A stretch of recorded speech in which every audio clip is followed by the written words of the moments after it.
A veteran lived deep in the winter forest, not vacationing, not visiting, hiding. He'd built a life out of silence, a cabin out of old boards and older regrets, believing the woods could swallow his past the way snow swallows tracks. Beside him stayed his war dog, trained for combat, trained for loyalty, trained to notice what broken men try not to. One night, the blizzard came down like a white curtain. The wind chewed up every sound until the dog froze. Body rigid, ears forward, eyes locked on the dark trees like they were a doorway to something terrible. The dog heard it, a faint human plea smothered under the storm. Now the veteran faced a choice he thought he'd buried with his old uniform: stay in the safety of his lonely cabin, or follow the only soul he trusted into the howling dark. Before we begin, tell us where you're watching from, and if this story touches your heart, please subscribe for more. The blizzard lowered its white curtain over Black Pine Forest, and the pines stood like old gods in cloaks of ice, swallowing trails, sound, and the brave little lies people tell themselves about being safe. Jake Carter had chosen this place because it didn't ask questions. At 36, he wore the shape of a man who had once been built for war and then left behind by it. 6 feet of lean, weather-hardened muscle, shoulders slightly rounded as if still bracing under a ruck that wasn't there anymore. His hair was dark brown and kept too short to freeze into trouble. His beard, the same color with a few premature silver threads, came in uneven where a scar split the skin along his jawline. His face had sharp angles that looked carved by cold, cheekbones like ridge lines, a nose that had been broken and set crooked, and gray eyes that never fully stopped scanning doorways, windows, tree lines, memories. People used to call that situational awareness, with admiration. Out here alone, it looked more like a habit that refused to die, the way a phantom limb itches after the limb is gone. He lived in a one-room cabin tucked between dense pines and a half-frozen creek, the kind of place that had been built by someone with more stubbornness than money. The roof sagged just enough to complain in high wind. The stove coughed when it lit. The porch steps creaked like they were gossiping.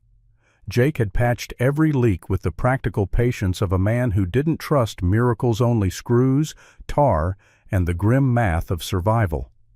If the world wanted him back, it could file a request in triplicate and wait until spring. He didn't tell anyone that the cabin wasn't his sanctuary so much as his truce, a quiet border where he could keep the past on one side and a fragile sort of breathing on the other. The past still crossed over, of course. It always did.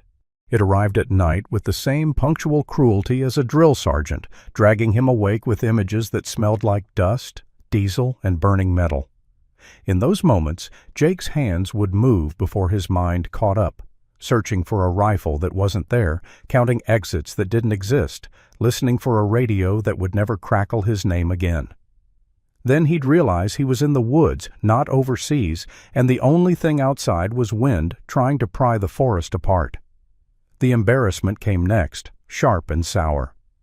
Imagine being afraid of your own fireplace, he'd think, and sometimes he'd even snort at himself, a brief, humorless laugh that fogged the air. He kept a tin coffee mug on the shelf like a talisman, dented, blackened by campfire smoke. On its side was a faded sticker that read, "World's Okayest Uncle," a gag gift from a sister he rarely called because he didn't know how to be a brother anymore without dragging darkness into her living room. Okayest, he'd mutter sometimes, as if the word were a medal. The cabin was cold this night, even with the stove fed. The storm pressed at the walls, an impatient beast. Jake moved through his routines the way monks move through prayer-split kindling, check the latch, wrap the pipes, count supplies. He'd learned long ago that keeping your hands busy could keep your thoughts from chewing holes through you. Still, the thoughts found ways. They always found ways. Sarah's face came to him when the wind hit just right, when the branches scraped the roof like fingernails.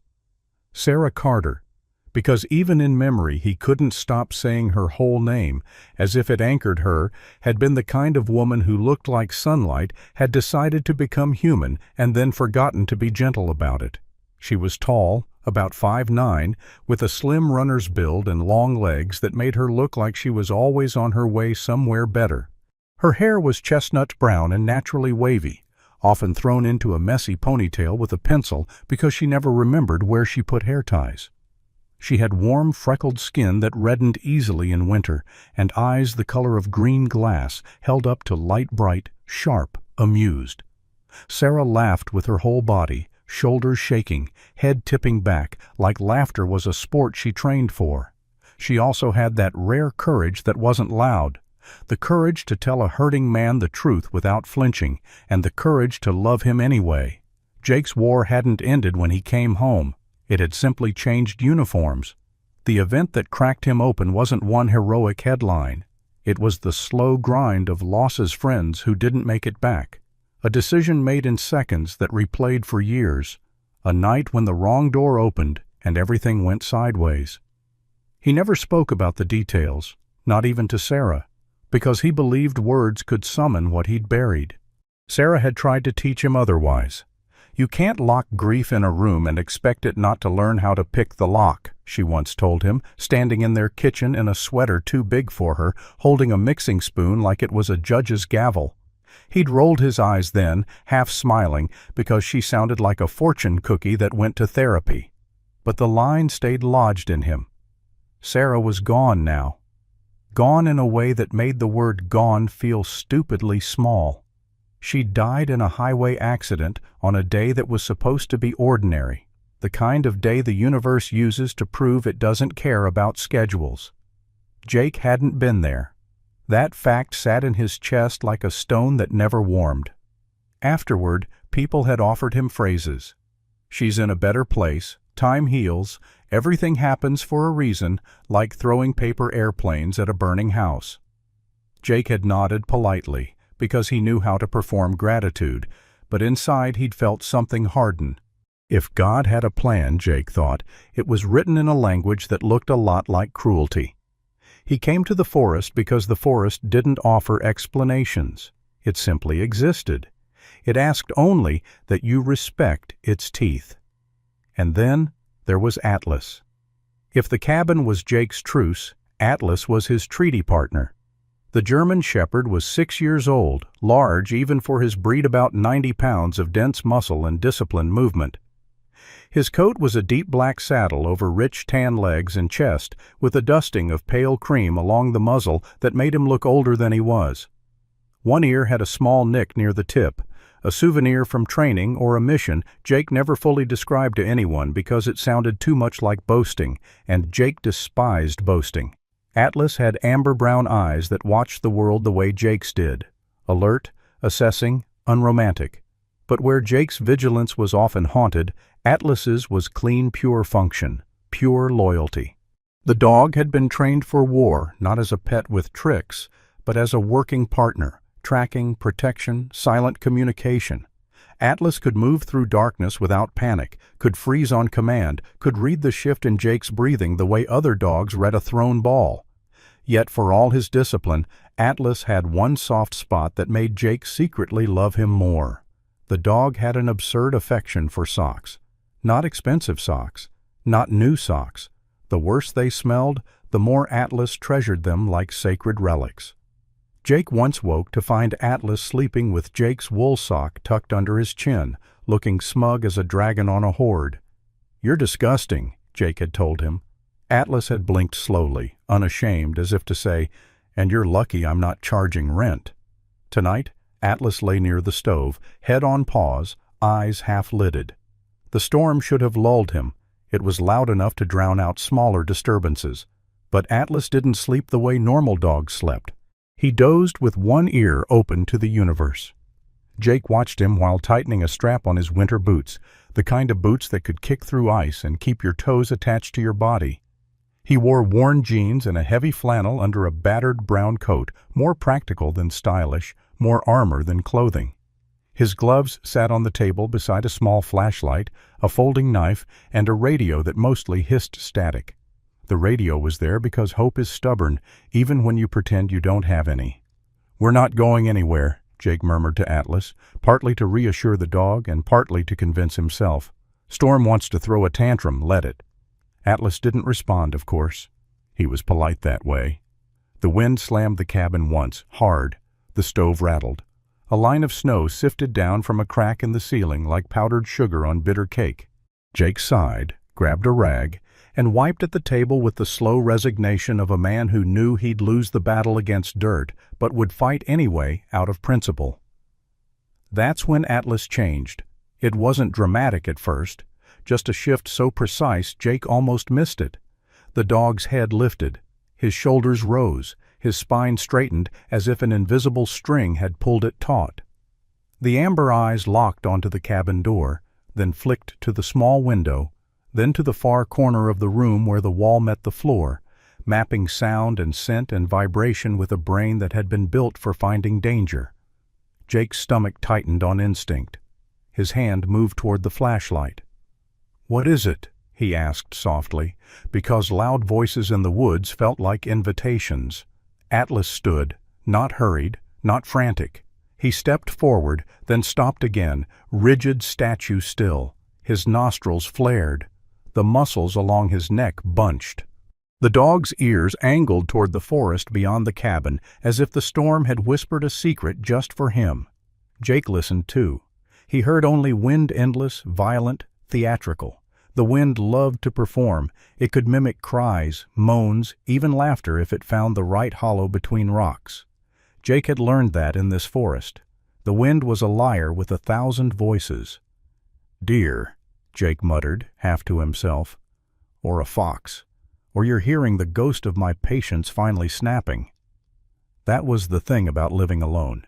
You either talk to yourself or you let your thoughts talk at you, and Jake preferred to keep some control over the conversation. Atlas didn't care about Jake's sarcasm. He took 2 steps toward the door, paused, and looked back at Jake. The look wasn't playful, and it wasn't fearful. It was the look Atlas wore when the world had shifted from ordinary to urgent. A working look, a mission look. Then Atlas made a sound low, rough, almost swallowed. Not a bark meant for distance, but a strained whine that vibrated like a warning. Jake felt it more than heard it, the way you feel thunder in your bones before it reaches your ears. The dog's gaze went past the cabin, past the porch, past the swirling chaos of snow, into the dark timber where nothing should have been moving.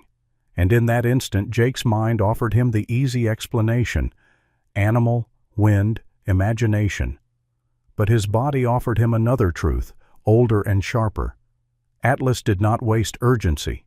Not after what they'd seen together. Not after what they'd survived. Jake's breath fogged in front of his face. He stared at the door as if it were a border between his chosen loneliness and the world's demand for him. He didn't want to step outside. Outside meant responsibility. Outside meant the forest could hand him a problem with a heartbeat. Outside meant he might have to be the man he used to be. Useful, decisive, brave, when he barely felt human some days. Atlas whined again, harsher now, as if the sound scraped his throat. It didn't sound like curiosity. It sounded like recognition, like the dog had caught the scent of something that didn't belong in the storm. Jake's chest tightened with a familiar dread, the dread that comes before every choice that changes you. He pulled on his gloves. He grabbed the flashlight. He opened the cabinet and checked that the spare batteries were still there, because practicality was the only prayer he trusted. Atlas stood by the door, still rigid, ears forward, ready to step into the blinding white as if he'd been born from it. Jake swallowed, tasting metal. "Okay," he whispered, not to the dog, not to the storm, but to whatever part of himself still answered when duty called. He unlatched the door. The wind immediately tried to tear it from his hands. Snow rushed in like a living thing.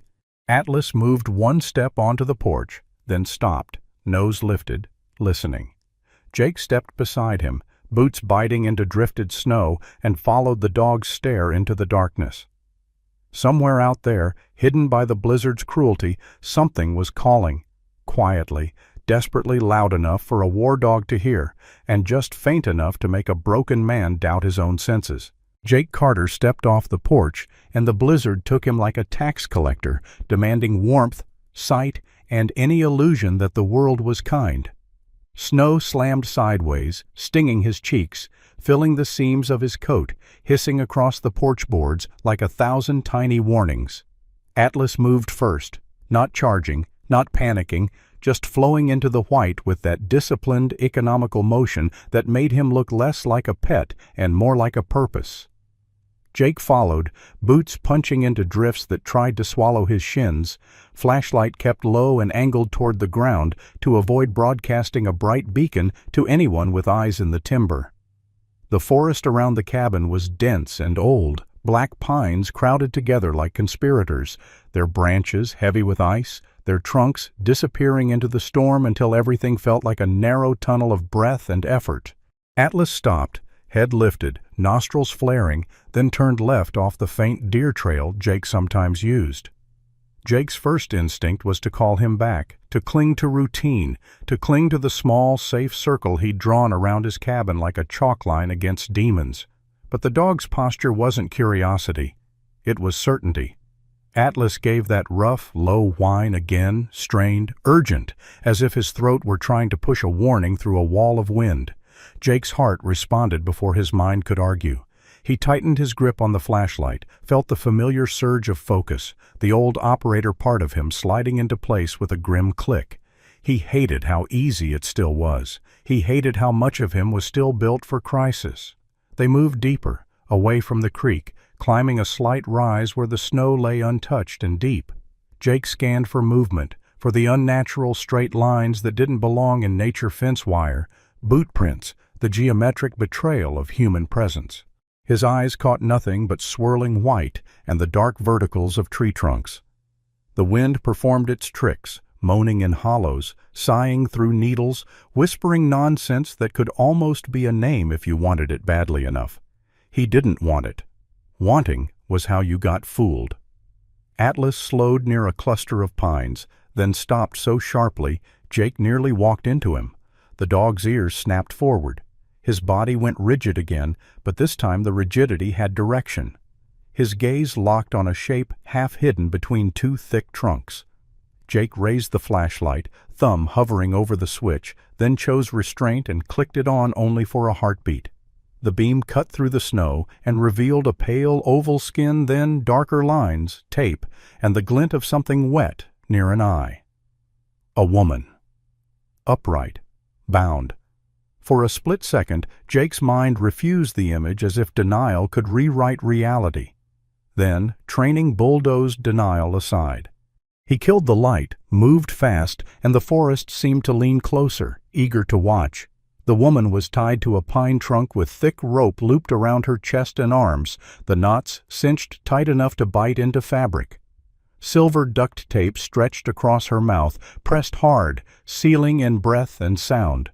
She wore a dark winter uniform jacket law enforcement cut, practical, insulated now, crusted with snow and smeared with dirt. Her face was bruised, lips swollen beneath the tape, skin pale with a bluish tint at the edges like cold had begun to claim territory. Her hair was dark blonde, pulled back in a loose ponytail that had come undone. Strands clung to her forehead, frozen into thin, brittle curls. Even in the storm's dimness, Jake could see the effort of her breathing, shallow and rapid, her nostrils flaring, her eyes wide and glassy with pain and fear. She looked about 5'6", athletic in a sturdy, capable way, the kind of build that came from a job that didn't let you be delicate. Her eyes, hazel, shot through with green snapped to Jake's face the instant he came close, and in them he saw something that wasn't only terror. It was anger, too. Determination, the refusal to be reduced to prey. Atlas positioned himself between Jake and the forest, head low, shoulders squared, a silent wall of muscle and intent. The dog's growl was barely audible, more vibration than sound, tuned low to avoid carrying. Jake's throat tightened. He'd expected an animal. He'd expected wind. He hadn't expected to find a living person arranged like evidence. He crouched quickly, hands moving to assess without wasting time. "Hey," he said, voice low and steady, because calm was a tool and panic was contagious. "I'm going to help you. Don't fight the rope. Just breathe." The woman blinked, a hard, single nod. Jake saw the patch on her upper arm county star, the word deputy beneath it, and the name strip on her chest. Hayes, Lauren Hayes. 33, his brain supplied automatically, as if the forest had handed him a file. He didn't know how he knew. Maybe he'd seen her in town months ago before he'd retreated deeper into isolation. Maybe he'd heard the sheriff's voice on the radio once when it drifted through static. Maybe the world had tried to pull him back and he'd refused to look. Now the world had tied itself to a tree and waited for him to trip over it. Jake peeled the duct tape carefully from one corner, angling it to avoid ripping skin. Lauren's breath hitched as the adhesive pulled, her eyes squeezed shut, a tear freezing at the edge of her lashes. When the tape came free, she sucked in air, like a drowning person breaking the surface. Her voice came out raspy, shredded by cold and fear. "They're close," she whispered, every syllable scraped from a dry throat. "Don't. Stand." "There." Jake didn't ask who. Questions could wait. Seconds couldn't. He cut the rope with his folding knife, careful to slice away from her body. The knots were tight, layered, deliberate work done by someone who didn't improvise. Each wrap sat clean against the next, no wasted movement. That detail struck Jake like a cold finger down the spine. Most panicked criminals tied messy knots. This was restraint done with skill, with muscle memory, a signature. When the rope loosened, Lauren sagged forward, legs trembling, nearly collapsing. Jake caught her under the arms and eased her down into a crouch behind the trunk where the wind hit less directly. He could feel how cold she was through her jacket, an unnatural, deadened chill. Hypothermia was a quiet killer. It didn't roar. It lulled. "Can you stand?" Jake asked. "I can move," she forced out. Her teeth chattered hard, her words breaking into small pieces. "But I can't run." Jake scanned her wrists, raw, rope-burned, swelling. He checked her shoulders and hips with quick pressure, looking for fractures. She winced on her left side. "Ribs," she hissed. "Kicked or hit." Jake nodded. "Okay, we're not running. We're moving smart." He reached into his coat pocket and pulled a chemical hand warmer, cracked it, shoved it into her gloved hands. He wrapped his spare knit cap around her neck like a scarf. His movements were efficient, practiced, and that disgusted him because it meant some part of him had been waiting for this exact moment, itching for the excuse to matter again. Atlas shifted, ears rotating, body angled toward the direction they'd come from. The dog's attention wasn't random. He'd heard something. Jake's skin tightened at the back of his neck, the old radar of danger that never fully shut off. He lowered his mouth near Lauren's ear. "Listen, we're going back to my cabin. It's close. We keep low, no lights, no talking unless you have to. If you can't walk, tell me now." Lauren's hazel eyes met his, hard even through shivering. "I can walk," she said, stubborn as a nailed plank. Jake almost smiled. There was something darkly humorous about law enforcement and veterans, both too proud to admit pain until their bodies staged a coup. He helped her up. Lauren leaned into him for a moment, then straightened, forcing her spine into alignment like she was putting her badge back on internally. Jake guided her behind the trees, moving in a crouch when the wind gusted harder, letting the storm cover their sound. Atlas stayed slightly ahead, cutting a path that avoided the deepest drifts, pausing every few yards to listen. Jake kept his knife in one hand, flashlight in the other, butt off, because the only thing worse than being lost in a blizzard was being found by the wrong people in one. They'd gone perhaps 50 yards when Jake noticed the rope ends left dangling from the pine. He hesitated, thinking of evidence, thinking of prints, thinking of how the forest erased everything as soon as you looked away. He stepped back, took the rope in his gloved hand, and studied it by shielding a tiny flick of flashlight against his coat, using the fabric to dim the glow. The rope was thick, synthetic, not the cheap kind you bought for camping. The fibers were tight, weather-resistant. Whoever used it had planned for cold. The knot itself was the kind you tied when you expected struggle-constricting, self-tightening under movement. A knot you learned from someone who cared about control. Jake felt his jaw clench. He tucked the rope end into his pocket without thinking. a reflex from a past life where proof mattered and you never left intel behind. Lauren's gaze followed the motion.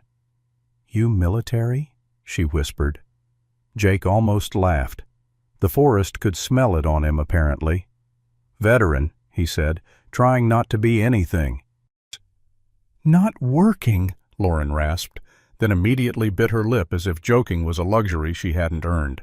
Atlas froze again. This time his growl rose, low and ugly, like thunder trapped in a chest. Jake stopped, pulled Lauren behind a thick trunk, and held his breath.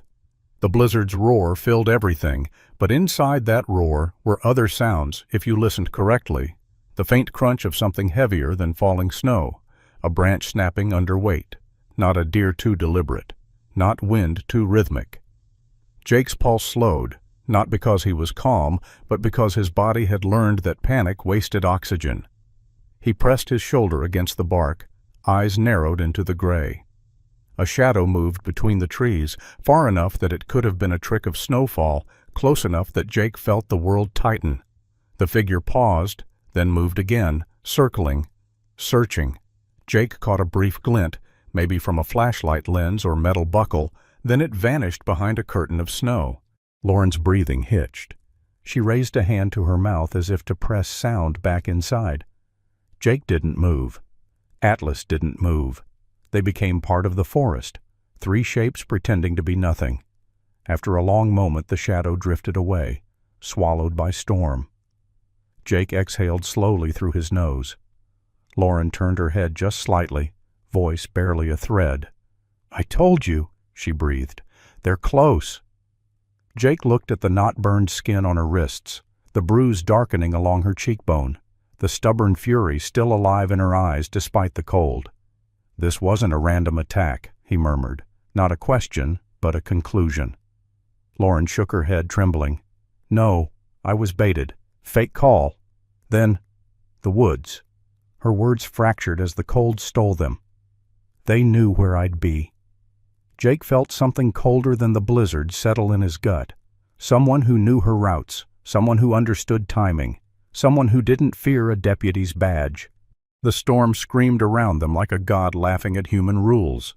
Jake tightened his hold on Lauren's elbow and nodded to Atlas. "We move," he whispered. "Now."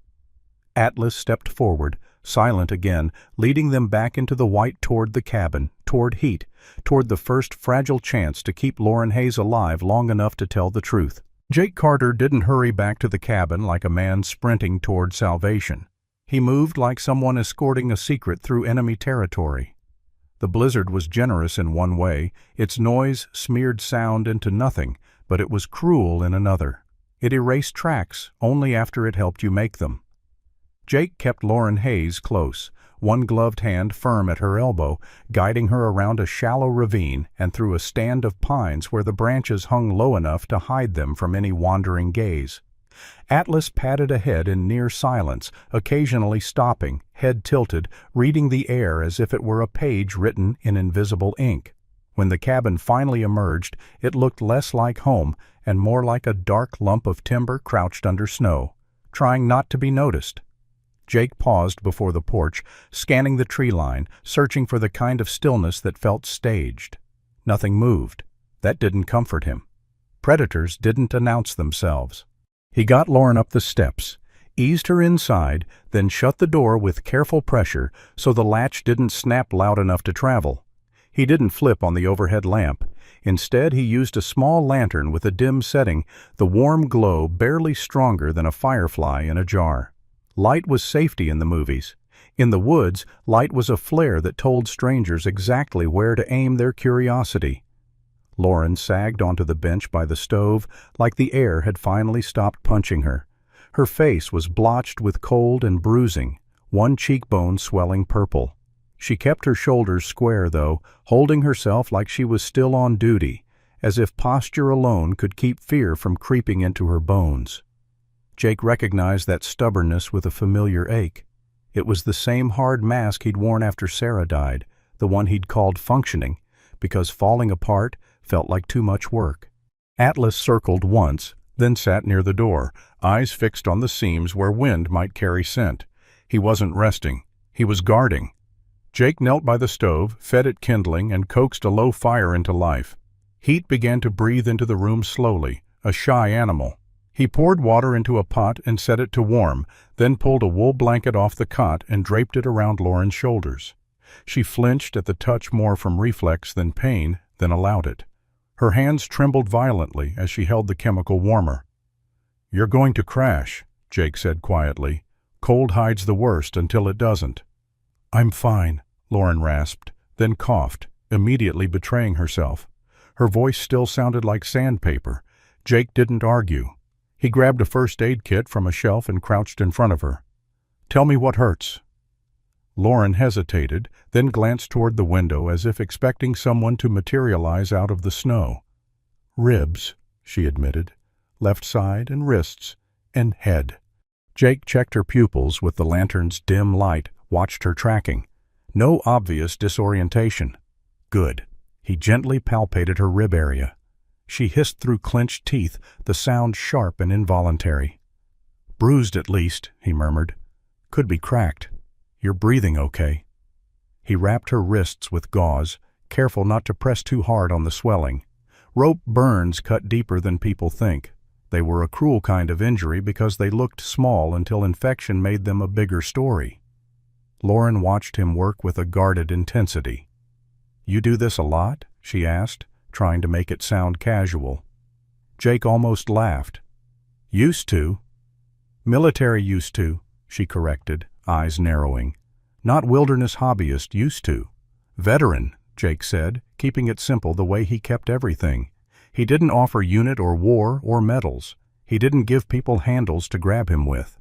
The kettle began to whisper. Jake poured warm water into a mug, dropped a tea bag in chamomile, the kind Sarah used to insist on because she claimed it could soften even the hardest day. The memory jabbed him, quick and mean. He handed the mug to Lauren. "Sip, small. Don't burn your throat." Lauren obeyed. The warmth seemed to wake something human in her eyes. She swallowed, then cleared her throat and tried again. "They weren't going to leave me there," she said, voice lower now. "They tied me like storage." Jake glanced at the rope end he'd stuffed in his pocket. "The knots were professional," he replied. "That's not panic tying." Lauren nodded once, grim.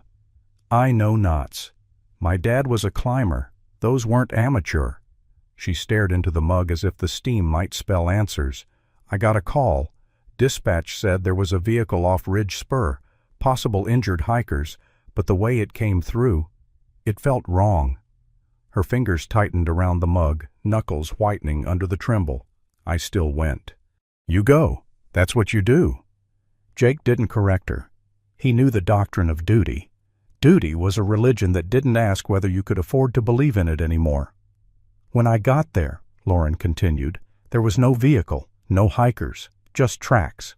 Someone had cleared a spot like they wanted me to think I was late." Her eyes lifted to Jake's. "Then they hit me. From behind, hard, not sloppy." She touched the back of her head, wincing. "Next thing I remember, I'm tied to a tree, tape on my mouth, and voices." Jake leaned back slightly. "How many?" Lauren closed her eyes, counting the memory like footsteps. "2 for sure, 1 close, 1 farther. The close one smelled like fuel. Gasoline, oil, like a garage. The other, I didn't catch much, but they talked like they weren't worried, like time was on their side." Jake's stomach tightened at that. In the woods, time was always on someone's side, usually the person who planned ahead. He moved to the window and peered through a sliver between curtain and glass. Snow hammered the pane. The world outside was a smeared gray. He couldn't see 10 yards. He could, however, see the faint outline of his own tracks blurred, already being swallowed by fresh fall. He turned away and kept his voice controlled. "You said they're close. Did you hear them after I cut you loose?" Lauren's jaw flexed. "I heard someone moving. Heavy. Not animal. And I saw a light once. Through the trees. Brief. Like they were sweeping." Jake nodded. "I heard it too." He took off his gloves and rubbed his hands once, not for warmth, but to clear the stiffness of decision. "We can't stay long, not if they're searching."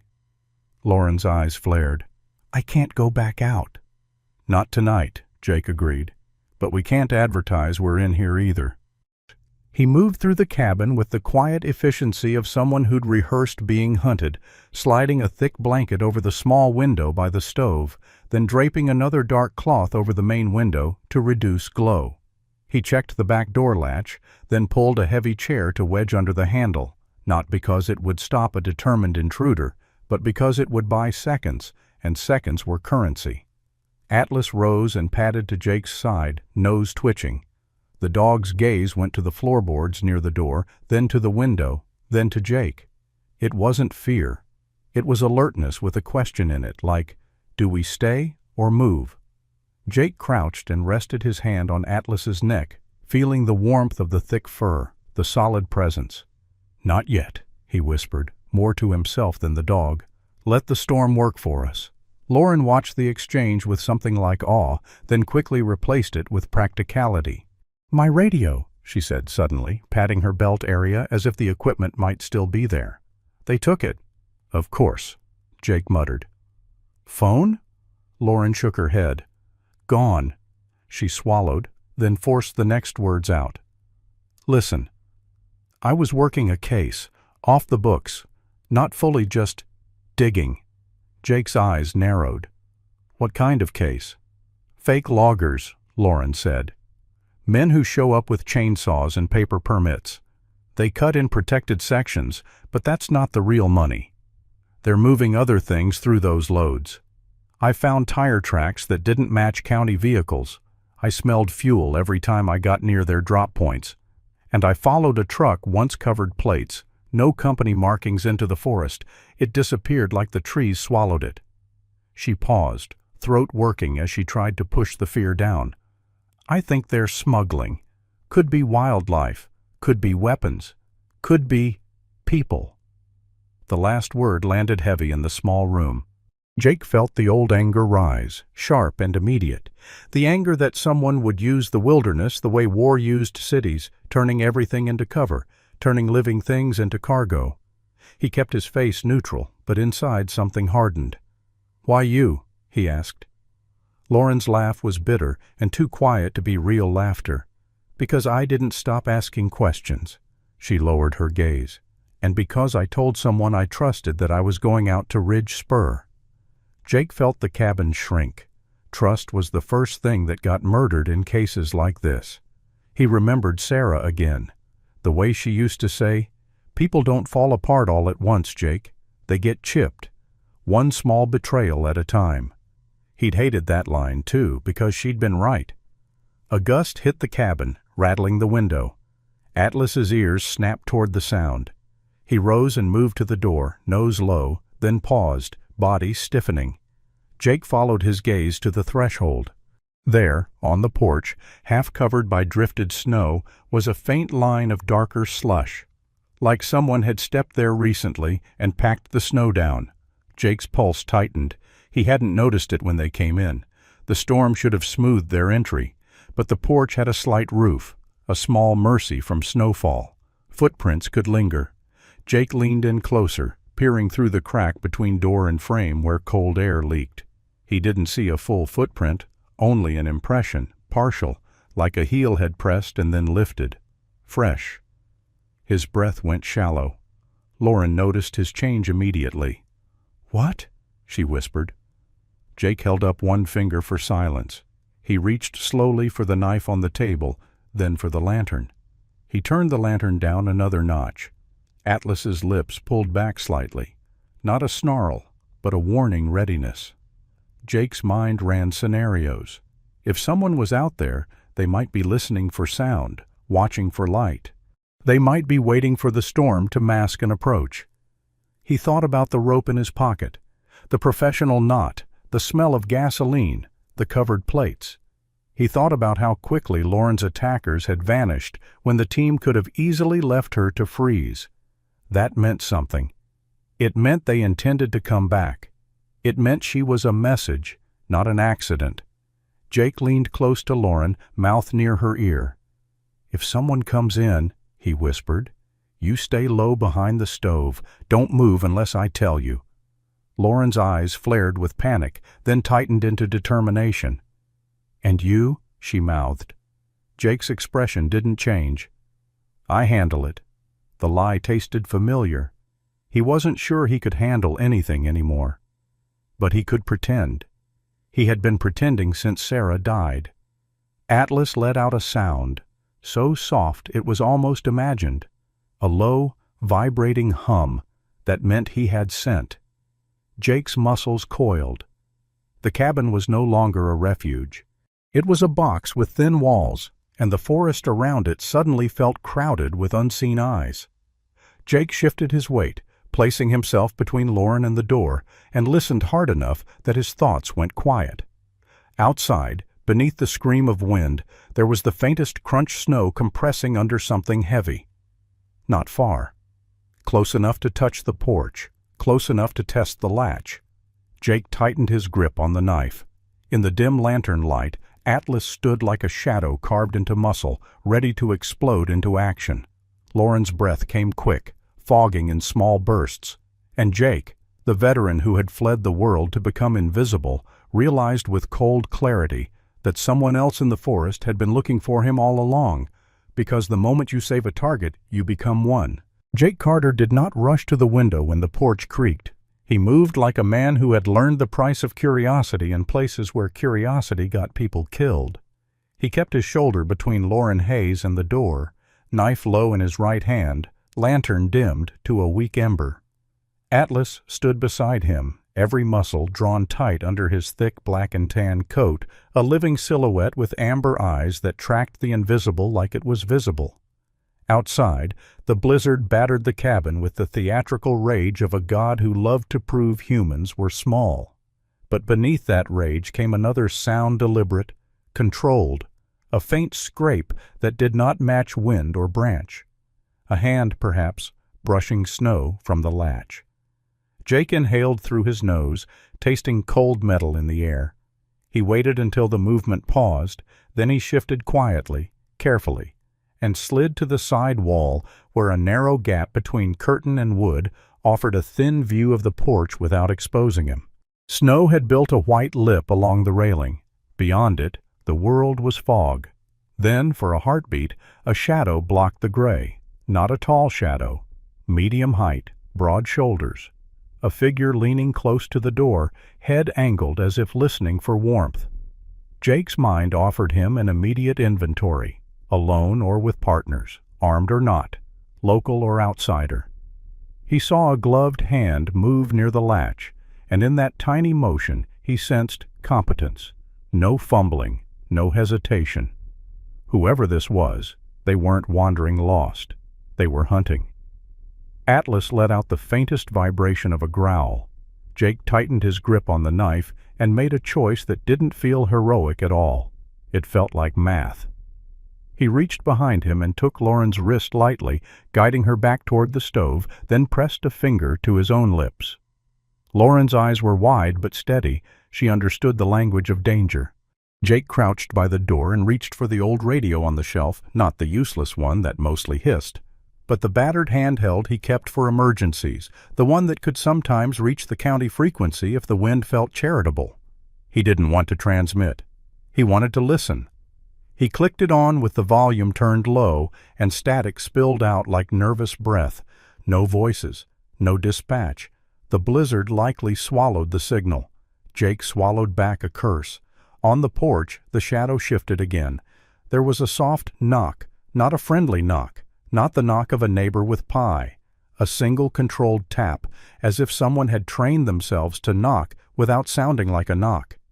Then a voice came through the wood, muffled but clear enough to make Lauren's breath catch. "Deputy Hayes?" a man called softly, a practiced softness, the tone of someone who wanted to sound concerned. "Lauren? It's Sheriff's office. We got your signal." Lauren's head snapped toward Jake. The look on her face said the truth immediately. She hadn't signaled anything. Jake felt his blood cool into a hard line. A voice could be a weapon. A voice could be bait. He'd heard voices like that over radios in other winters, other worlds. calm voices that hid bad intent. Jake didn't respond. He held still and let the silence answer for him. The man outside waited, then tried again, gentler, almost pleading. "Lauren, please, open up. It's freezing. We're here to help." Atlas shifted, paws silent on the wood floor, body angled toward the door like a spring. Jake leaned close to the crack and watched. The figure tilted his head, listening. The storm threw snow sideways, and the man's hood flapped slightly. Jake caught a glimpse of a face partially covered by a scarf, but the eyes were visible, pale, hard, watchful. Not the eyes of a rescuer. The eyes of someone measuring a lock. Jake's decision hardened. He wasn't going to negotiate with a lie on his porch. He moved to the back of the cabin and unlatched the narrow rear door without sound, feeling the cold bite his knuckles through the glove. He motioned to Atlas with a subtle hand signal, one they had practiced 100 times in training and 100 more in loneliness. Stay, hold, be ready. Atlas stayed by Lauren, but his eyes never left Jake. Jake stepped outside into the storm and circled the cabin low, keeping close to the wall where the roof line shielded the worst of the snow. His breath came out in tight, controlled clouds. He crouched near the corner, listened. The porch boards creaked again. The man had shifted his weight. Jake's mind built a picture. One man on the porch, likely another somewhere in the trees watching. Or maybe the porch man was alone, confident because he believed the storm made him untouchable. Jake crept to the edge of the porch from the side, staying below railing height. His hand brushed the rough wood, feeling the vibrations of movement above. He could smell something faint: fuel, oil, a mechanic's smell that didn't belong to pine. The scent hit him like a confirmation of Lauren's earlier words. Jake rose in a single smooth motion, knife still low, and spoke in a voice that didn't invite conversation. "Step away from the door." The figure jerked, turning fast. He was in his 40s, Jake guessed, thick-necked, bundled in a workman's parka with a hood lined in fake fur. A beard shadowed his jaw, patchy and unkempt, and his nose was red from cold and wind. His eyes were a watery gray that pretended to be tired but never stopped calculating. He held a small flashlight in one gloved hand. The other hand dropped toward his coat pocket, as if it knew where a weapon lived. "Easy," the man said, raising his palm a fraction. "I'm just—" Jake didn't let him finish. "Who are you?" The man's gaze flicked to the side, toward the trees, toward escape or allies. Jake saw the flick. That was the tell. "Name's Marty," the man said. "I work with the county sometimes. Heard there was a deputy missing. Saw your light." A lie stacked on another lie. Jake hadn't used strong light. The lantern was dimmed. There had been no beacon. Jake stepped closer, forcing the man to back toward the porch rail. "You're on my property," Jake said. "In a blizzard. Asking for a deputy you can't possibly know is here." Marty's jaw tightened. The fake concern dropped for a second, revealing irritation beneath. "Look, man, I don't want trouble. Just open the door. Let me check." "No." Jake's voice was flat. Marty's eyes narrowed. "Then I'll call it in." Jake almost laughed. "Call who? The storm?" Marty's hand dove into his pocket. Atlas exploded into sound behind the door, one sharp bark, a warning aimed like a bullet. Lauren must have flinched inside. Jake moved. He grabbed Marty's wrist mid-reach and twisted, using leverage and body weight, the old muscle memory sliding into place like a grim suit he hated wearing. Marty grunted, stumbling. Something metallic clinked, keys maybe, or the small hard shape of a knife handle. Jake drove Marty's forearm down against the porch rail, not breaking, just pinning. "If you have friends in the trees," Jake said, breath steady, "tell them to leave." Marty's eyes went wide with sudden fear. Not moral fear, survival fear. "You're crazy," he spat. "You're just some hermit." "Veteran," Jake corrected, voice low. "And I know what a setup sounds like." Marty tried to jerk free. Jake tightened the hold. "Last warning." Marty's gaze darted again, left toward the darker line of pines. Jake followed the glance and saw it, a shape shifting near the tree line, barely visible, a second figure retreating a step when the porch confrontation turned ugly. Jake's stomach turned colder. There was always a second set of eyes. Marty saw Jake notice, and his face hardened with a cornered animal's defiance.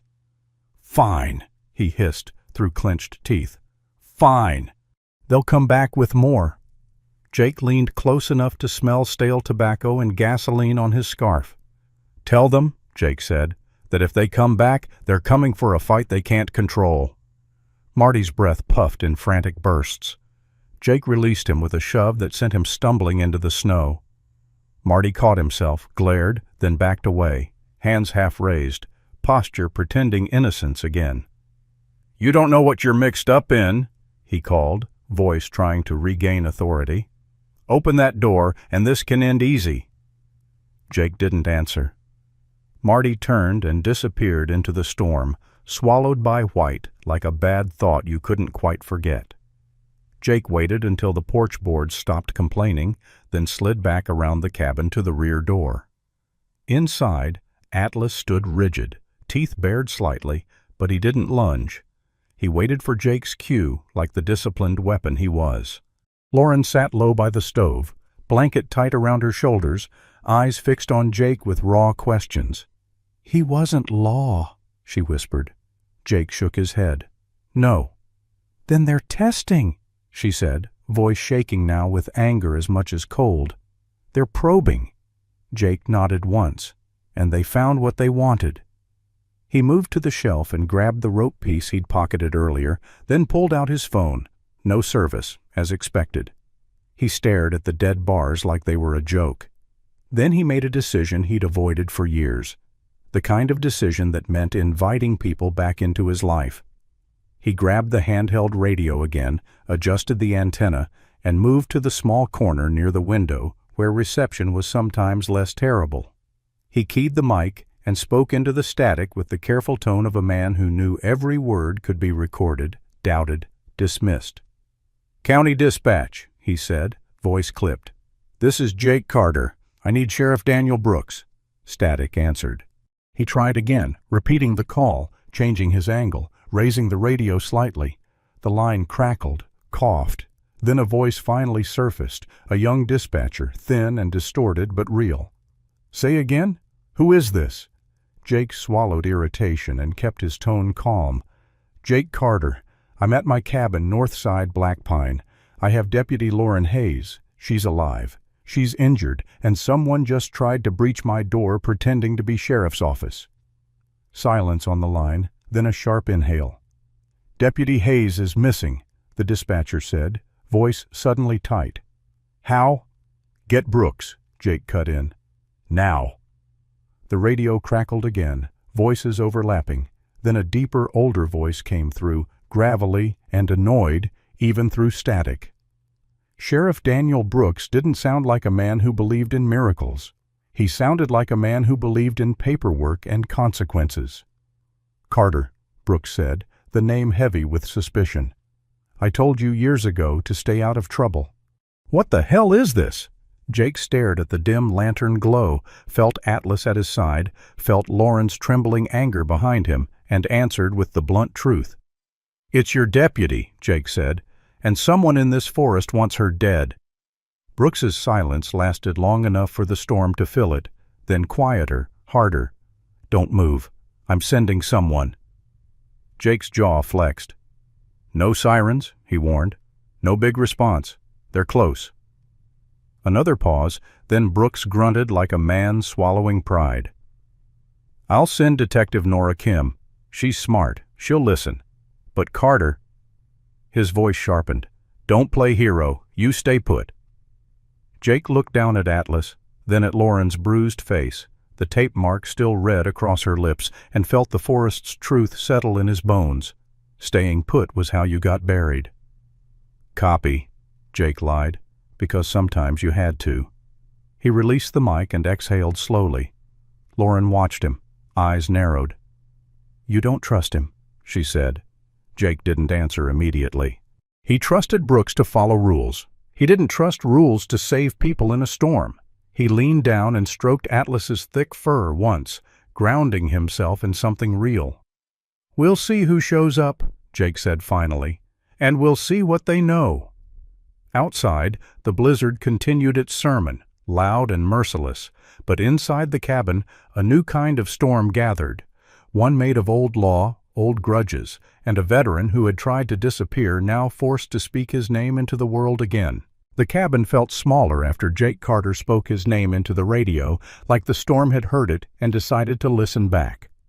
Heat from the stove built in slow layers, but it couldn't thaw the tension that had settled into the corners of the room. Lauren Hayes sat with her back to the rough plank wall near the stove, blanket wrapped tight around her shoulders, hands cupped around the mug, as if warmth were something she could hold on to by force.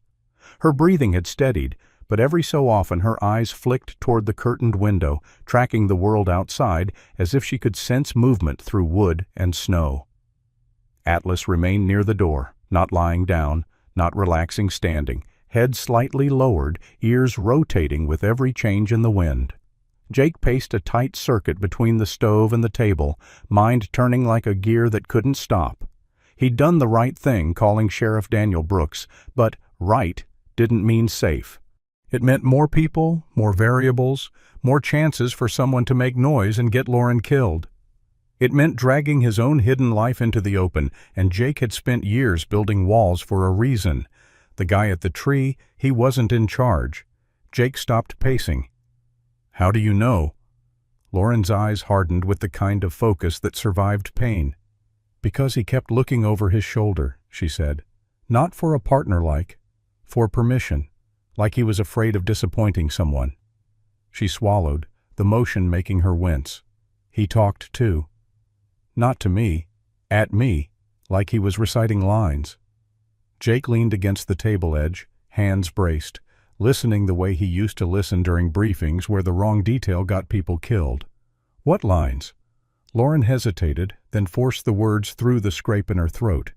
"He kept saying, 'This is how we get justice,' over and over. Like a prayer." The word justice landed in the cabin like a cold coin. Jake's jaw flexed. He'd heard men worship stranger gods than justice. "He said I was proof," Lauren continued. "A test, like I wasn't the goal. I was the ticket."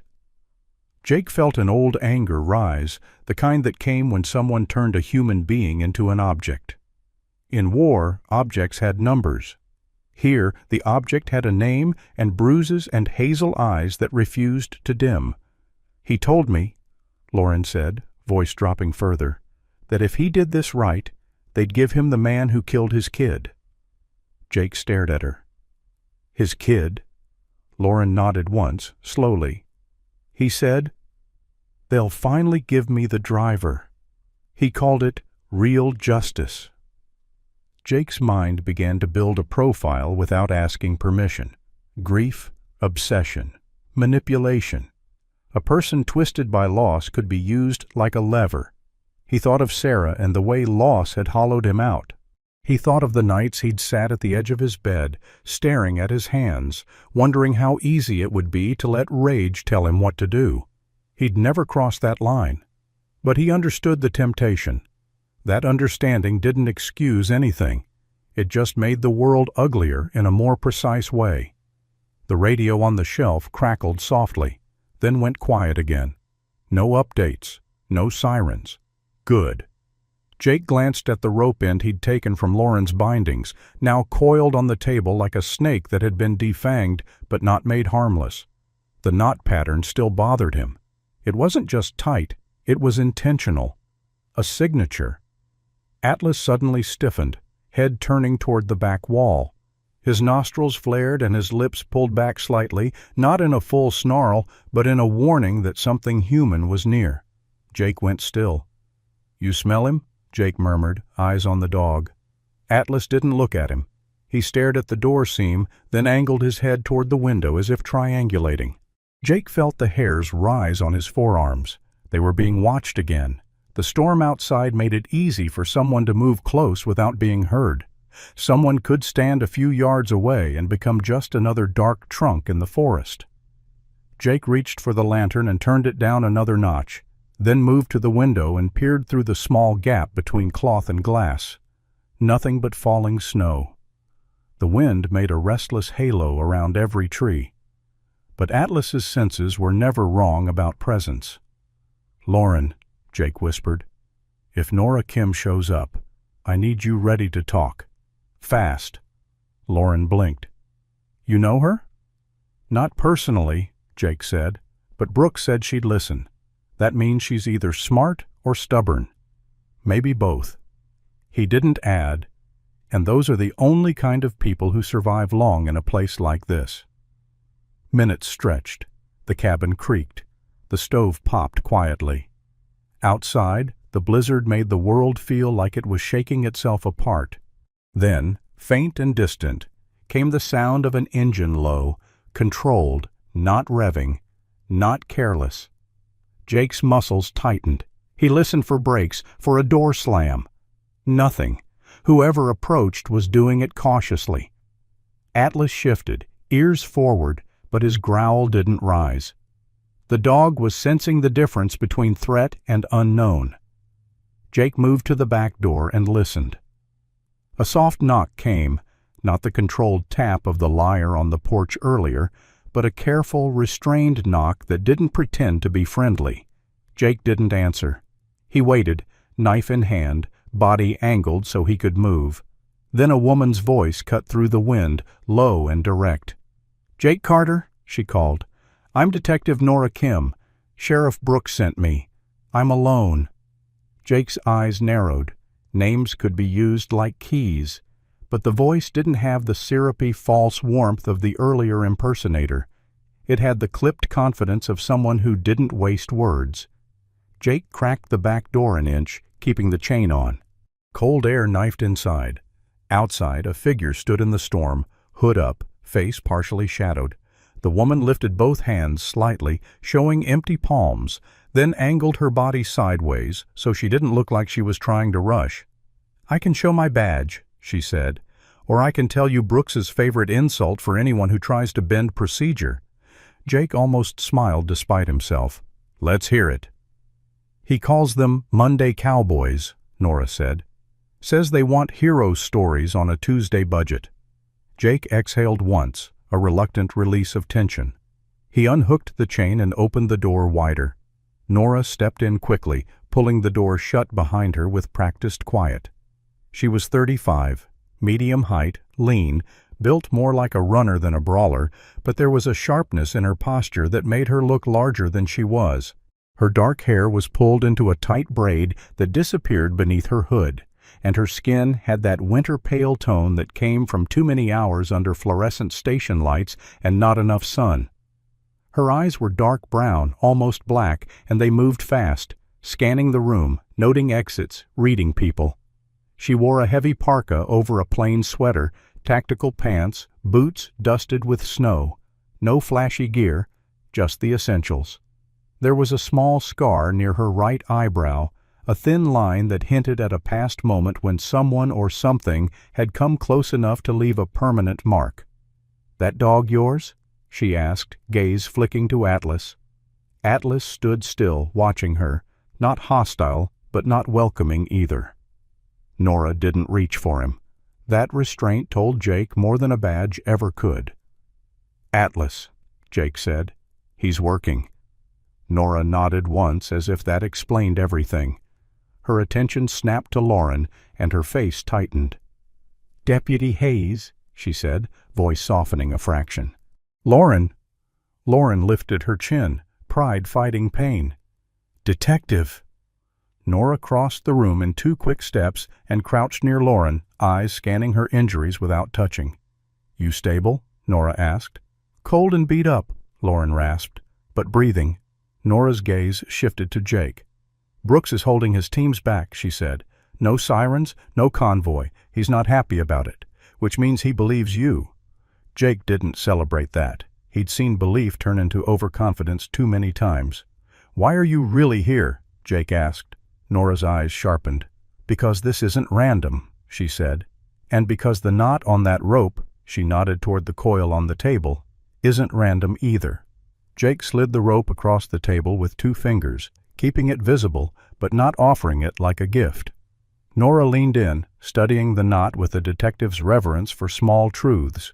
Her gloved hands didn't touch it at first. She just looked, eyes narrowing as if the rope were speaking. "Constrictor variation," she murmured. "Clean wraps. That's not a panicked criminal." Jake's voice was flat. "So who is it?" Nora's jaw tightened, and for a moment she looked less like a machine and more like a person carrying a weight. 5 years ago," she said, "we had a cold case in this county. Elderly couple found bound in their cabin.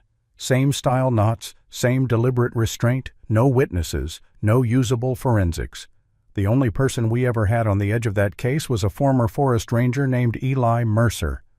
Lauren's eyes widened a fraction at the name, as if it struck a nerve even through exhaustion. Jake felt his stomach drop into a deeper pit. Eli Mercer. The name carried the smell of old headlines and whispered talk in town, the kind of story people mentioned in grocery aisles and then quickly changed subject from, because fear liked to travel in small communities.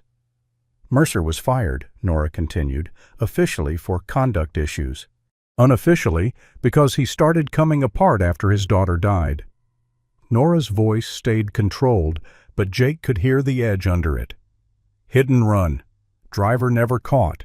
Mercer filed complaints, screamed at the department, at the DA's office, at anyone who would listen. Then he disappeared into the woods like he wanted the forest to swallow him." Jake swallowed, thinking of his own cabin, his own disappearance, and felt a chill that had nothing to do with weather. "You think Mercer did this?" Jake asked. Nora shook her head slightly. "Not fully." She glanced at Lauren. "What did your attacker say?" Lauren's voice was thin. "He said, if he did this, they'd give him the man who killed his kid." Nora's eyes narrowed like a blade being drawn. "Exactly," she said. "That's not Mercer's usual pattern. Mercer, from what we know, doesn't outsource his rage. He doesn't bargain. If he's involved, he's being steered." Jake's throat tightened. "By who?" Nora's lips pressed into a hard line. "That," she said, "is the bigger problem." Atlas suddenly moved, just 1 step, nose angled toward the front of the cabin, his ears pinned forward. A low, urgent whine vibrated in his chest. Nora's head snapped up, hand drifting toward her sidearm. "He's picking up scent," Jake said quietly, already moving. He turned down the lantern again until the cabin was almost dark, the stove's glow the only light. "Someone's back," Lauren whispered, fear threading into her voice. Jake looked at Nora, then at Atlas. The storm outside raged like cover provided by cruel gods. And somewhere in that cover, the people who had tied Lauren to a tree had returned, not to rescue, not to apologize, but to erase evidence and claim what they believed belonged to them. Jake Carter didn't wait for the knock this time. Waiting was what you did when you believed the walls were real protection, when you believed the storm belonged to you. But the storm belonged to whoever used it best, and Jake knew that lesson from years when weather was both enemy and ally. Atlas's warning had that unmistakable urgency now sent close, recent, human. Detective Nora Kim stood near the table, her posture tight, 1 gloved hand hovering near her holster without touching it, as if she didn't want to commit to violence until the world forced her. Lauren Hayes sat braced against the wall, blanket still around her shoulders, jaw clenched as she tried to keep shivering from turning into weakness. Jake looked at the dim window coverings, the stove's low glow, the chair wedged under the back door handle, and felt the grim math settle in. If they stayed, they would be contained. If they moved, they might stay alive. "We're leaving," Jake said, voice low, not a debate. Nora's eyes sharpened. "Brooks is sending a unit. They're staged 2 miles out." Jake shook his head. 2 miles is a lifetime in a blizzard, and whoever's out there, he nodded toward the door, they're close enough to taste our breath. Nora weighed him for a heartbeat, then gave a short nod. She didn't like it, but she understood it. "Where?" she asked. Jake glanced at Atlas. The dog's amber eyes were fixed on Jake's hand, waiting. "There's a game trail," Jake said. "Not on maps. It runs behind the creek, cuts through a cedar thicket, and comes out near an old logging cut. We can lose them in the trees." Lauren's eyes widened slightly. "I can't." "You can," Jake said, softer but firm. "You just can't do it fast, so we do it quiet." He moved quickly, gathering essentials with the brutal efficiency of someone packing for contact. First aid kit, extra batteries, a coil of paracord, a thermos, a small packet of jerky, and his folding knife. He didn't take much. Weight was an enemy in deep snow. Nora checked her radio, then switched it off entirely. "Minimal comms," she murmured. "If they're using scanners." Jake nodded. He handed her a dark knit cap. "Cover your badge and any reflective hardware." Nora's mouth twitched, almost amused, but she obeyed. Lauren attempted to stand and nearly folded. Jake caught her under the arm, and for a second, the raw human fragility in that motion stabbed him.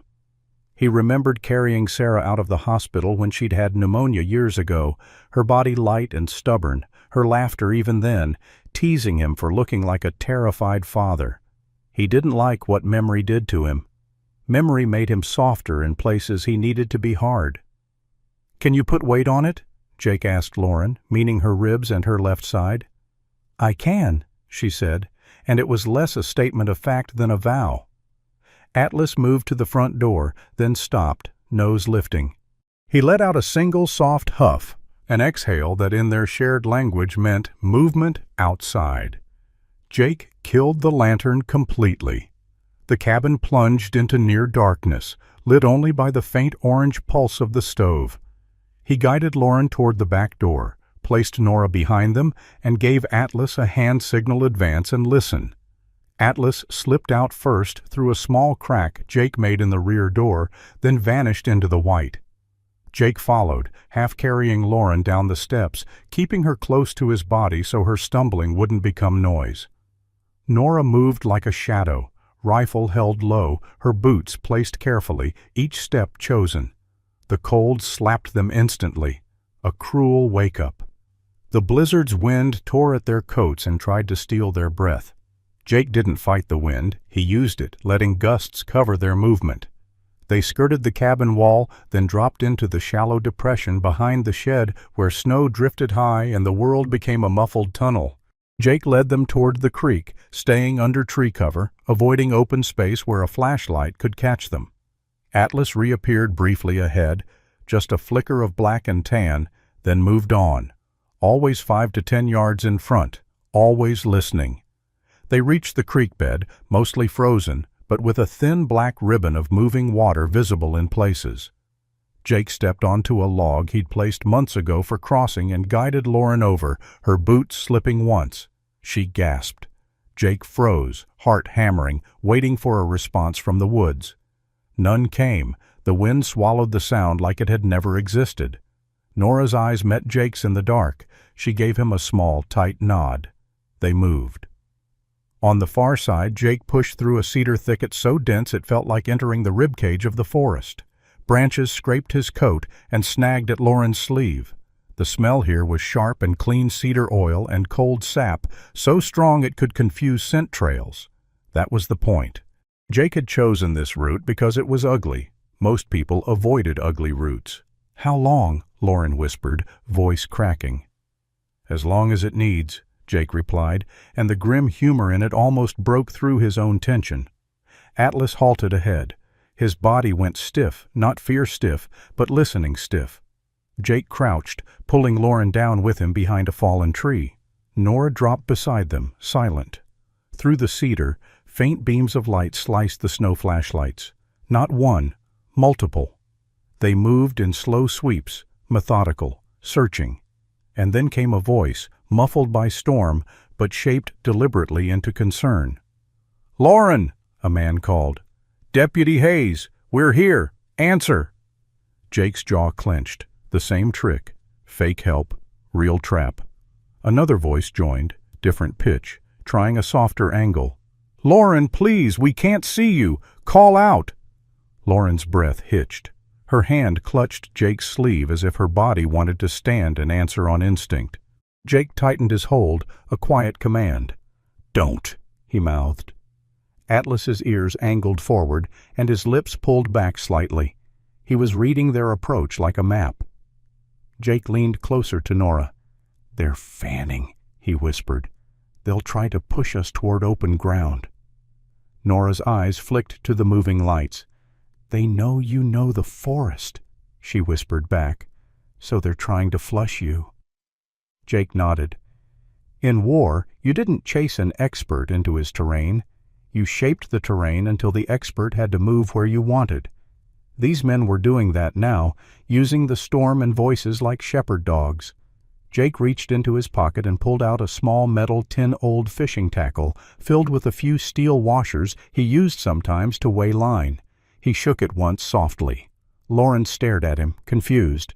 Jake held a finger to his lips, then tossed the tin gently to the left, deeper into the cedar, letting it arc low. It hit a branch, then the snow, making a crisp metallic clink that sounded, in the muffled forest, like a boot scraping a rock. One of the flashlight beams snapped toward it instantly. "There!" someone hissed. The lights shifted, converging. Jake didn't move until the wind gusted, then he guided Lauren in the opposite direction, crawling under the fallen tree and slipping through a narrow gap between two cedars. Nora followed close behind, her breathing controlled, her body language calm but coiled. Atlas moved last, backing up silently, eyes never leaving the lights. A voice called again, closer now, agitated. "Lauren, stop messing around." The concern was gone. The irritation was real. Jake felt a dark satisfaction at that crack in their mask. He led them downhill into a deeper drift where footsteps would sink and slow pursuers. They moved in short bursts, pause, listen, move, each time using the wind's roar as cover. Jake scanned constantly for signs. Broken twigs, fresh footprints, the faint, unnatural scent of fuel. There. Just for a moment he caught it. Gasoline, faint but present, threaded through the clean cedar like a stain. That meant someone with machinery, with a snowmobile or truck, had been nearby. Their search pattern was widening. Jake knew the forest could hide you, but it could also funnel you like a chute if you didn't respect its geometry. They reached the old logging cut, a strip of open ground where the trees had been harvested years ago and regrown in sparse, weak lines. Wind hit harder here, unobstructed, turning snow into a blinding spray. Jake hated open ground. Open ground was where bullets found you. He crouched, pulling Lauren behind a low mound of packed snow and dead brush. Nora scanned the perimeter. "We need your unit," Jake murmured. Nora shook her head. "If we call in, we light up the air. They'll hear. They'll move." Jake's gaze flicked to Atlas. The dog stood at the edge of the cut, body angled forward, nose working. Atlas looked back once, eyes intent. He wasn't asking permission, he was offering information. Jake understood. Atlas had a trail. "We move along the cut's edge," Jake whispered. "Stay in tree shadow, no center crossing." Nora nodded. "If they catch us—" "They won't," Jake said, and he didn't know if he was promising her or himself. As they moved, the voices behind them changed again, now mixed with laughter, low and ugly, as if the men had grown confident in their net. A flashlight beam swept across the logging cut, searching for the glint of a badge or the pale flash of skin. Jake pressed Lauren lower, using his body as cover. He felt her shaking against him, not just from cold, but from the terror of being hunted like an animal. It ignited something in him that had been dormant too long, a protective rage, sharp enough to cut. He thought of Sarah again, her freckled face, her green eyes, the way she'd told him love wasn't just a feeling, but an action you chose, again and again, even when you were tired. Jake hadn't been able to choose love when grief became his whole personality. But here, in the storm, he could choose something else. He could choose to not let another woman become a statistic in the snow. Atlas stopped abruptly, ears forward, then shifted right toward a thick cluster of young pines.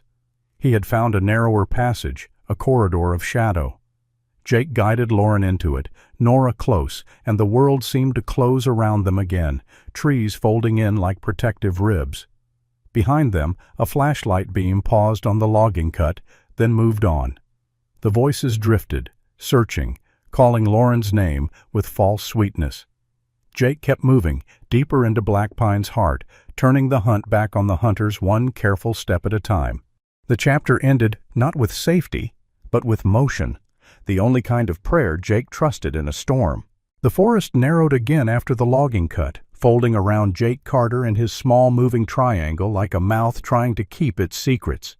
Snow struck in diagonal sheets, and the wind threaded through the young pines with a hiss that sounded, if a man let his imagination run wild, like whispers trading names. Jake didn't let his imagination wander. He kept it leashed tight to the present. Lauren Hayes's uneven steps, Detective Nora Kim's controlled breathing behind them, Atlas's silent body language ahead. The German shepherd moved like a dark arrow through the pale chaos, his thick coat dusted with snow, his nose reading the world with that frightening precision only a trained working dog had. Every few yards Atlas paused, lifted his head, and angled his ears, filtering the storm's roar for human mistakes. Metal clinks, muffled boots, the faint squeak of a jacket zipper. Jake followed those pauses like scripture. When Atlas veered left through a cluster of saplings that looked too ordinary to matter, Jake understood. The dog had caught something unnatural. Not a scent of deer or fox, not the clean bite of cedar, but the oily shadow of fuel and machinery. The smell of men who brought engines into sacred quiet. They pressed forward until the trees thinned into a small clearing half buried by drifted snow. At first it looked like nothing more than a forgotten woodpile area, stacks of cut timber, a few old tarps, and the skeletal outline of a shed. But then Jake saw what didn't belong. Tire tracks pressed deep into the snow, too wide for a county truck, too deliberate to be accidental. And there, near the shed's edge, were indentations where a snowmobile had idled, the snow melted and refrozen into a glassy patch. A hidden corridor of commerce in a place that should have been wild. Nora Kim crouched and brushed snow lightly with her glove, her dark eyes sharpening as she read the scene. "Fresh," she whispered. "Within hours." Lauren swallowed, her face tightening with grim recognition. "This is it," she rasped. "I told you fake loggers." Jake didn't answer. He was scanning for angles, for cover, for the best way to retreat if the clearing turned into a kill box.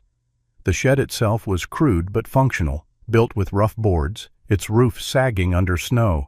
A heavy padlock hung on the door, but a padlock was often more theater than security. Jake's gaze flicked to the side where the ground dipped.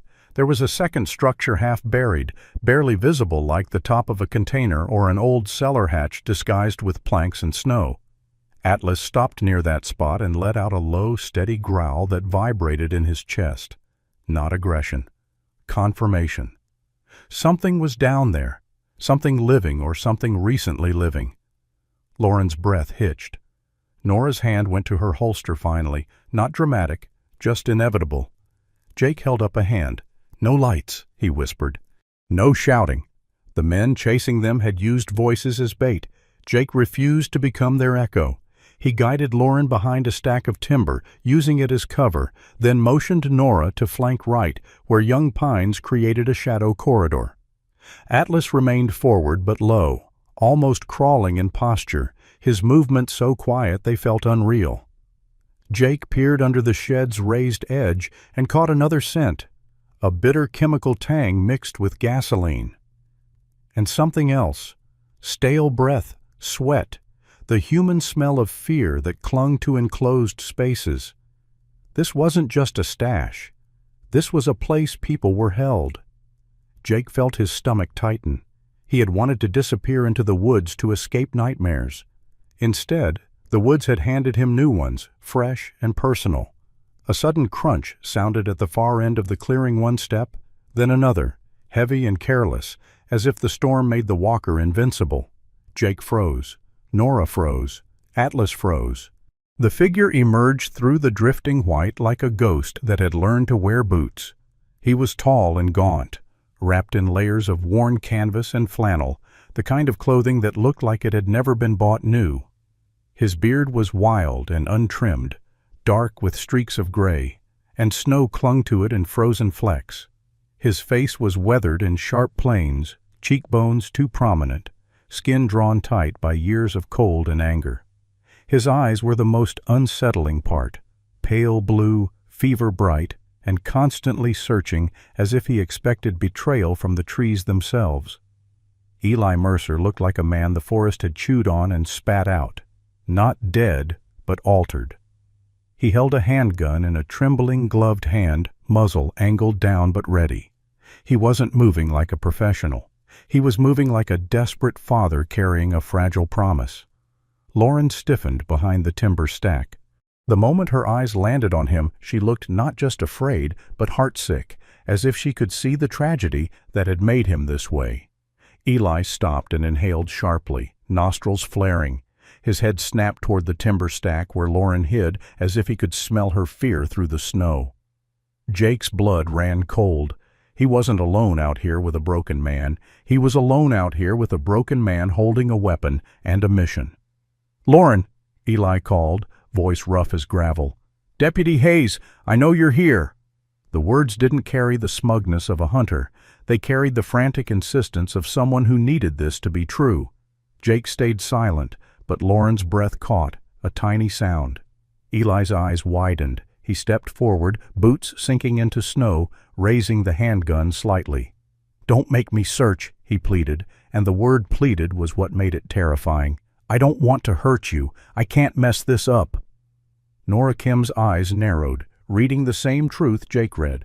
Eli Mercer wasn't the mastermind. He was a pawn with a gun. Jake shifted his weight, positioning himself between Lauren and Eli without fully revealing them, ready to take the first shot if it came. But Jake didn't want a shootout. A shootout made noise. Noise brought the other hunters. Eli took another step, and his voice cracked. "They said if I did it right, if I brought you, they'd give me the driver," he whispered, as if saying it aloud would make it more real. "They said they had him. They said they had proof. My Emily, my girl." His face twisted, grief contorting his features like pain in a joint. "She was 17. She liked hummingbirds. She laughed at my dumb jokes, and they left her on the road like trash." His eyes went wet, then hard again. "You people filed it away. Cold case, like her life was paperwork." Lauren's shoulders sagged for a fraction, her voice emerging thin and steady from behind cover. "Eli," she said softly, using his first name like a bridge. "I didn't file anything away."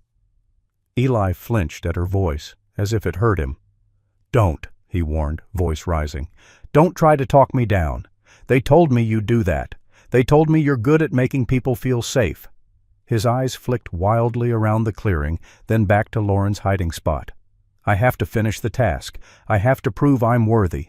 Then they'll give him to me." Jake's jaw clenched. Worthy. The word was a hook. Someone had baited him with it and pulled. Jake glanced at Nora.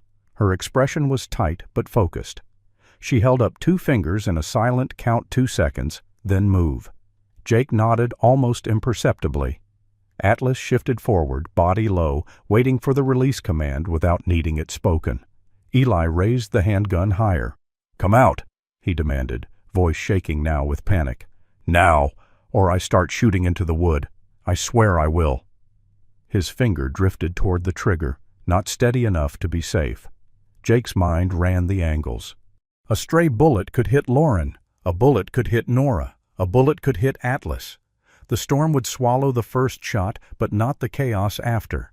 Jake stepped out from behind the timber stack, hands visible, body positioned so he blocked Eli's line to Lauren. Snow pelted Jake's face, freezing on his eyebrows. "Eli," Jake called, calm and controlled. "Put it down." Eli's eyes snapped to Jake, startled. For a moment confusion softened his expression. "Jake?" he rasped. "Jake Carter?" The recognition landed like a stone. "You're supposed to be gone," Eli whispered. "You're the one who hid. You get to hide." Jake swallowed the urge to flinch. "I didn't get to," Jake said quietly. "I just did. That doesn't fix anything." Eli's grip tightened on the gun. "Don't talk to me like you know," he snarled. You don't know losing a daughter." The words hit Jake like a fist because he did know losing someone, and it had nearly turned him into Eli. Jake's voice stayed even. "Someone is using you." Eli's face contorted between rage and doubt. "No," he insisted, but the word was thin. "They promised." "Promises from ghosts," Nora Kim said suddenly, stepping into view on Eli's flank, her pistol drawn but angled low, her posture steady. Eli jerked toward her, startled again. Nora's voice was clear and surgical. "They promised you justice if you kidnapped a deputy. That's not justice, Eli. That's you doing their dirty work." Eli swung the gun toward Nora, finger tightening. Atlas launched, not at Eli's throat, not at his face. The German Shepherd moved like a guided missile, closing the distance in an instant and clamping his jaws onto Eli's gun hand at the wrist-controlled, targeted, using pressure to lock rather than tear. Eli screamed, and the gun dropped into the snow with a dull thud. Atlas did not keep biting. He held and anchored, turning the wrist outward, forcing the arm rigid. It was the kind of hold Atlas had been trained for, neutralize the weapon, not destroy the man. Nora surged in immediately, holstering her pistol mid-motion to use both hands. She drove Eli's shoulder into the timber stack and twisted his other arm behind his back with a clean, practiced movement. Eli fought like a man drowning, flailing more than striking, sobbing and cursing in the same breath. "No, you don't understand. They'll kill me. They'll kill her." Nora snapped cuffs onto his wrists with a metallic click that sounded obscene in the soft snow. Jake stepped forward, body still shielding Lauren. Atlas released Eli's wrist the instant Nora had control and backed off, standing between Eli and everyone else, teeth bared but posture disciplined. Eli's wrist bled where Atlas's jaws had pressed. The injury looked painful but not catastrophic again, controlled. Eli sagged against the timber stack, breathing hard, tears freezing on his beard. "I just wanted my girl back," he choked. Nora's expression softened by a single degree, not pity, but grim understanding. "Then help us," she said. "Tell us who contacted you." Before Eli could answer, the wind shifted and Jake heard it. Another sound beyond the storm. Engines. Farther off, but real. Then another noise, the crunch of multiple boots at the clearing's edge. Jake's stomach dropped. The net was closing. At that moment a voice boomed from the tree line, familiar and gravelly, carrying authority even through the blizzard. "Drop your weapons!" Sheriff Daniel Brooks emerged with 2 deputies, all bundled in winter tactical gear, faces hard, mustaches and jawlines crusted with snow. Brooks was 58, stocky, built like a man carved from the same rock he enforced laws on. His eyes locked on the scene. Eli Mercer cuffed, Nora in control, Atlas alert, and Jake standing with his body positioned like a shield in front of Lauren Hayes. Brooks's gaze lingered on Jake's stance, the instinctive way Jake angled himself to take the hit first if something came. For a moment Brooks looked less like a stubborn sheriff and more like an old man seeing the truth he'd refused to see. Some people left the service, but the service didn't leave them. Jake didn't look at Brooks. He looked at Lauren, whose face was pale but fierce, and then at Atlas, whose breath steamed in controlled bursts.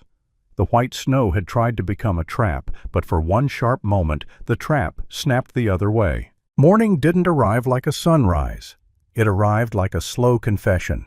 The blizzard eased its grip inch by inch, the wind loosening as if it had grown bored of torment, leaving behind a world scrubbed white and deceptively peaceful. Snow clung to every branch like a careless blessing.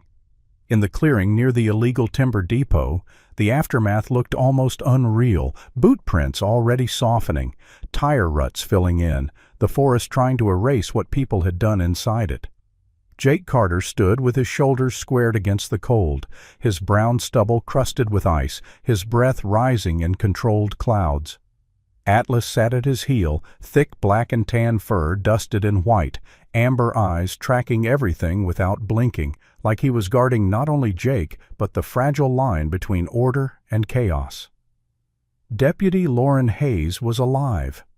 That fact alone felt like a miracle the forest had reluctantly allowed. Sheriff Daniel Brooks had insisted on moving her quickly. No drawn-out hero scene, no lingering. 2 deputies had taken her through the trees to a waiting vehicle staged farther back. Their movements brisk, faces set in that grim professional look men wore when they'd been 1 second away from a body bag. Detective Nora Kim walked beside Lauren, one hand steadying her elbow, the other carrying a small evidence bag containing the rope and its clean, cruel knot. Lauren's face was pale and bruised, her lips cracked, her eyes still sharp with the stubborn life that had kept her breathing when the cold wanted her quiet. She didn't cry. She didn't collapse.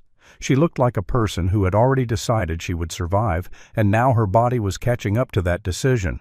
They brought Lauren to the small county clinic on the edge of town, the kind of place with faded posters about flu shots and a coffee machine that tasted like regret. Inside, heat rushed over her like forgiveness. The lights were too bright, the air too clean, and yet she shivered harder there than she had in the woods, because safety had a strange way of making the body finally admit what it endured. A nurse named Bethany Clark met them at the door, mid-40s, sturdy build, hair pulled into a no-nonsense bun, cheeks pink from moving fast in winter air. Bethany's eyes were the kind that didn't judge and didn't flinch. She'd seen enough rural emergencies to treat shock like an old neighbor. "Sit her," Bethany ordered gently, already snapping on gloves. "Warm blankets, fluids, I want vitals now." Nora stayed close while Lauren was checked, her jaw tight, her gaze fixed on the rope bag as if it might start talking. Sheriff Brooks stood near the wall, arms crossed, mustache bristling, looking like a man who hated hospitals because they reminded him he couldn't arrest death. Jake remained in the hallway for a moment, leaning against a vending machine that hummed softly, listening to the muffled voices behind the door, feeling the weight of what almost happened. Atlas lay down at his feet, head up, ears twitching. The dog was calm now, but calm didn't mean relaxed. It meant ready without wasted energy. Brooks stepped into the hall and studied Jake in that slow, measuring way. "You took point," Brooks said finally, voice gravelly. It wasn't praise. It wasn't accusation. It was a statement of fact, like a judge reading a verdict. Jake didn't answer right away. He stared out the clinic's small window at the white parking lot where snow drifted against tires like quiet hands. "The forest is mine," Jake said after a beat. "I know its habits. They didn't." Brooks grunted. "Don't get poetic on me, Carter." Jake almost smiled. The humor was thin, but it was there. "Not my style." Brooks's eyes dropped briefly to Atlas. "That dog saved her." "We did," Jake corrected, but his hand went to Atlas's head anyway, fingers pressing lightly into the thick fur. Brooks's expression tightened, and for a moment something softer flickered behind his sternness, an old understanding men rarely admitted aloud. "Some people leave the service," Brooks said, "and spend the rest of their lives trying to forget they were ever useful. You ever think maybe that's not a blessing?" Jake felt the words land in him like a careful cut. He didn't respond, because if he did, he might say something too honest. An hour later, once Lauren's core temperature stabilized and her ribs were wrapped and her wrists cleaned, they gathered in the clinic's back room, a cramped space with a folding table, a county map pinned to the wall, and a space heater that rattled like it had opinions. Lauren sat wrapped in blankets, arm in a sling now, her dark hair damp from a quick wash, bruises stark under the fluorescent light. Nora sat across from her with a notebook open, pen ready, eyes alert. Brooks stood behind Nora, looming like an old statue of law. Jake stood off to the side, arms crossed, Atlas sitting between him and the table, calm as stone. Lauren's voice was hoarse but steady. "He wasn't the one," she said. "Eli wasn't the architect." Brooks's jaw clenched. "We got him cuffed. That's a win." "It's not enough," Nora replied, voice quiet but sharp. "Not if someone handed him the keys." Lauren nodded, swallowing. "He kept saying, someone told him he was chosen, that he could earn justice." She closed her eyes briefly, then opened them again, the way a person does when stepping back into a nightmare on purpose. He said a man contacted him through an online forum for unsolved cases. The man knew details about Mercer's daughter that weren't public. Brooks's eyes narrowed. What kind of details? Lauren's gaze drifted to the table edge as if it held the answer. The color of her backpack, she whispered. The mile marker number. The exact time the first 911 call came in. Eli said the man sent him excerpts from reports, internal reports. The room seemed to cool despite the heater. Nora's pen stopped moving. Brooks leaned forward slightly, the first crack in his certainty showing. That's sealed, Brooks muttered. Only law enforcement has that. Nora looked up, her dark eyes steady. Which means there's a leak, she said. Either here or somewhere in the network that touches us. Jake's stomach tightened. He'd hoped the darkness was local, a handful of criminals using snow to hide. But this smelled bigger, the way war smelled bigger when you realized the ambush wasn't random, it was planned by someone who'd read your file. Brooks turned to Lauren, voice heavy. What did Mercer want from you? Lauren's mouth tightened. He said I was a test, she replied. That if he could kidnap a deputy and hold her for 3 days, the man would reward him with the identity of the driver. She paused, then added, he also said there was supposed to be a cleaner. Someone would arrive and take me away after the test was complete. Brooks's face went rigid. Nora's eyes sharpened like a blade. Eli was never meant to keep her alive long term, Nora said softly. He was a delivery mechanism. Jake felt his fists clench. Atlas shifted slightly, sensing the tension, then settled again, patient. Brooks exhaled through his nose, anger simmering. We questioned Mercer on the ride in, he said. He keeps claiming he never met the man. Burner phone, instructions, drop points. Nora nodded. A handler, she said, not a partner. She looked at Lauren. Did Eli say why he believed him? Lauren's voice softened, and for the first time her toughness wavered into something human and heartbreaking. Because when you lose someone, she said, you'll believe anyone who offers you a door out of that pain. Jake felt the truth of it strike him. He glanced away, as if the wall could hide what he was thinking. Sarah's face rose in his mind again. Freckles, green eyes, the way her laughter used to fill his cabin back when the cabin had held 2 lives instead of 1. Grief had nearly made him easy to manipulate, too. All it would have taken was the right voice in the right moment, promising him a chance to rewrite the ending. Nora's expression tightened with empathy that she kept disciplined. This is a network, she concluded, a group that weaponizes grief. They find broken people, promise them justice, and use them to do the dirty work. Brooks's eyes narrowed. And what's their goal? Leverage, Nora said. Chaos, access, maybe profit, maybe something worse. She tapped her pen against the notebook. But the hallmark is the same. They need insider information to make their hooks believable. That's the part that should keep us up at night. Brooks looked like he wanted to punch the wall. My town, he muttered. My deputy. Someone's feeding wolves inside my fence. Jake finally spoke, voice low. Then stop thinking of it as a fence, he said. It's a forest. There are always holes. Brooks turned sharply, irritation flaring, but then his eyes softened in reluctant agreement. You always this cheerful? Brooks snapped. Jake's mouth twitched. Only when people try to kill us. Even Nora allowed a small breath of a laugh, brief, dark humor as a life raft.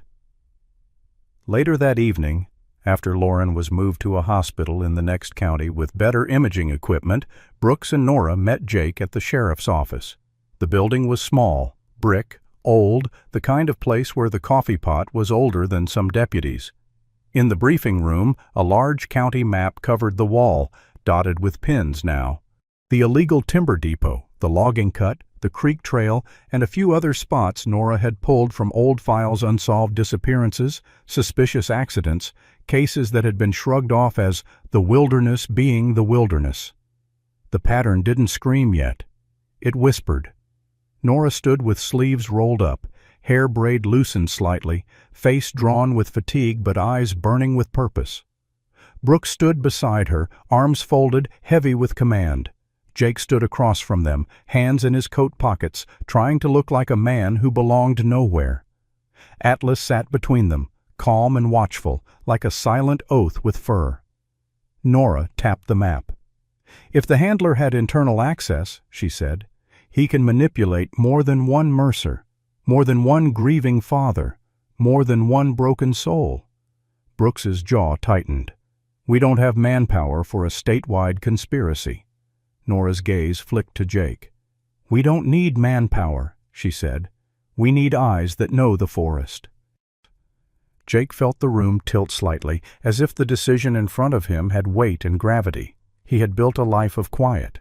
He had built a cabin and a routine and a world small enough that grief couldn't ambush him as often. He could go back to that. He could lock the door, let the storm be someone else's problem, let the law handle the law. He could return to being a ghost. But then he remembered Lauren's bruised face and the way she'd whispered she heard Atlas in the darkness and thought she was dreaming. He remembered Eli Mercer's tears freezing in his beard. He remembered the phrase someone had fed Eli, "You are chosen." Jake knew that voice was still out there, choosing other victims.